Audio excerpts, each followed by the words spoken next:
We can never introduce. Hello mga Mima! O, nagulat kayo, no? 2 years old na si Little Opa pero ngayon ko lang ito in-upload. Kasi naman, nahilig talaga ako sa videographer namin kasi nga paiba-iba yung video. Kaya ito, ginawan ko na lang siya ng paraan para naman mapanood nyo ng maayos. Ngayon nga lang ako sumipag mag-upload kasi nga magbubura na nga ako ng mga videos at photos dito sa gallery namin. Tara, samahan nyo nga kami at kwento ko sa inyo ang mga nangyari dito sa birthday ni Little Opa. Pinagsabay ko na nga pala yung dedication at saka yung first birthday niya para makatipid kami. Siyempre, alam niyo naman, kuripot mama. 50 bucks nga lang yung aking inimbita rito kasi nga wala rin naman talaga akong masyadong ka-close. At saka nangangamba nga rin ako kasi di ba hindi na nga sila mahilig umaten. Marami kasi ako napapanood na marami silang ni-invite pero hindi nga umaten. Kaya sobrang thankful ko talaga sa mga taong umaten ng mga oras na to. Ang bala ko nga sana ay mag-travel na lang kami pero nagbago na nga yung isip ko kaya lahat ng to ay talagang biglaan lang. Mula sa mga pag-giveaway, sa mga damit naming mag-asawa at tapos sa damit ni Little Opa. Nakakatuwa nga lang kasi nga kahit nga biglaan ay umatin nga tong mga ninang at ninongs ni Little Opa. Kahit na malalayo sila ay pumunta pa rin sila. Kaya sobrang thankful po talaga sa inyo. Dahil sobrang tagal na nga nito, hindi ko na nga matandaan kung magkano yung binayad ko dun sa cake na pinagawa ko. Pero sa pinsan ko lang yan napagawa kaya naman biglaan din yan at talaga namang na-rush din siya. Wala talaga akong kabalak-balak mag-celebrate ng mga ganito kasi nga gastos nga lang at gusto ko nga mas maraming savings sa Little Opa para kapag lumaki siya ay hindi na nga siya mahihirapan. Saktong-sakto pa nga lang at umuwi nga yung biyenan ko kaya ayan, nandito siya ngayon at nasaksihan niya ang first birthday ng Little Opa. Ayan nga pala yung ninong niya, si Ninong Josh at saka yan. Sobrang busy yan pero nagpunta pa rin siya si Ninong Kyle at saka si Ninang Peps, si Ninang Alan. Ayan. Kung hihingi nga kayo ng suggestion kung maganda ba talaga mag-celebrate dito sa Jollibee, oo, sobrang ganda kasi nga hindi na kayo mapapagod pagkatapos uuwi na lang kayo at magpapahinga. At talaga namang mag-i-enjoy ang mga bata kasi alam niyo naman, sa Jollibee, bida ang bata. Hindi ka na nga mahihirapang magluto at talaga naman sobrang chill ka lang. Pero syempre ngarag pa rin ako niyan kasi ako nga lahat. Sobrang thankful ko nga rin kasi nga yung giveaway ni Little Opay sponsor nga din from his Ninang Jelay. Hindi man siya nakarating, eh naramdaman ko pa rin yung presensya niya. Ano ba? Ganun dapat ka-importante sa kanya. Bilang first time ma'am ay talaga naman nakakapanibago yung mga ganitong celebration lalo na hindi ko naman nakalakihan na mag-celebrate ng mga ganito. Maraming salamat nga rin pala sa aming photographer na si Jacob. Kung gusto niyo siyang i-book, ilalagay ko yung kanyang Facebook link dito sa comment section. Hindi ko na nga matandaan kung kinulang ba yung pagkain o sobra pero kasi natandaan ko may inuwi pa kami. Kaya naman tumang-tuwa ako ng mga oras na to kasi lahat sila masaya. Siyempre, hindi pa pagod pag uwi ay magpapahinga na lang. Kaya kung magpapabinyag ka or magpapa-birthday ka dito sa Jollibee ay talaga namang sulit na sulit mura na at hindi ka papagod. At siyempre, tuwang-tuwa pa yung mga bata kasi hindi naman nila lagi nakikita sa Jollibee pero kapag yung mga ganitong handaan at saka birthday celebration ay makikita nila si Jollibee. Meron nga rin pala akong in-invite na super lucky na one follower kaya naman nakarating siya dito.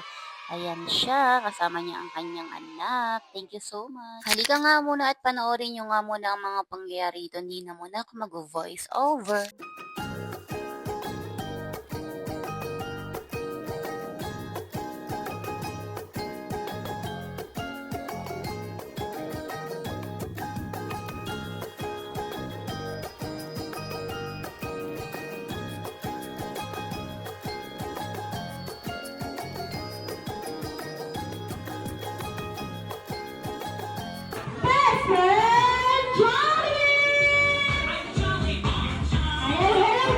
Pagkakatanda ko nga ay kasama na nga sa binayaran ko sa Jollibee kaya naman ayan, lumitaw siya ng mga oras na yan at kita nyo naman tuwang-tuwa ang mga bata.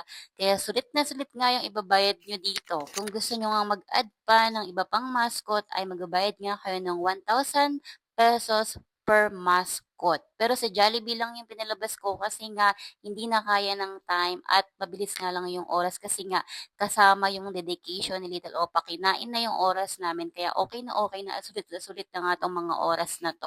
At syempre, kasama na ang picture taking with the kids and the celebrant. Tingnan nyo naman at umiiyak pa nga si Little Opa. Akala ko nga matatakot siya kay Jollibee pero tingnan nyo naman at tingin siya ng tingin. Tapos after nyan, mag-picture silang dalawa para naman meron silang remembrance. Akala ko nga iiyak siya dyan pero tingnan nyo naman at talaga namang bet na bet niya sa Jollibee lalo na ngayon na 2 years old na siya. At syempre, hindi mawawala ang pagkanta sa birthday celebrant at pag-blow ng candle. Happy birthday to you. Happy birthday, happy birthday. Happy birthday to Okay, one, ready? Sige, sir. 1, 2, 3, blow the candle. Happy birthday, Haju!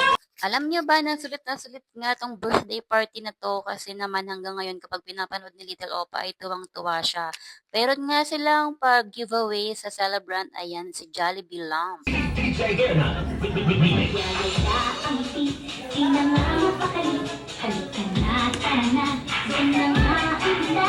Lakas na ng itim, sumasayaw sa tuwa. Ganyan ang feeling, kapag tila ang saya.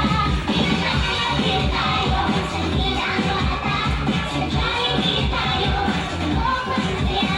Sa Jollibee tayo, walang iba.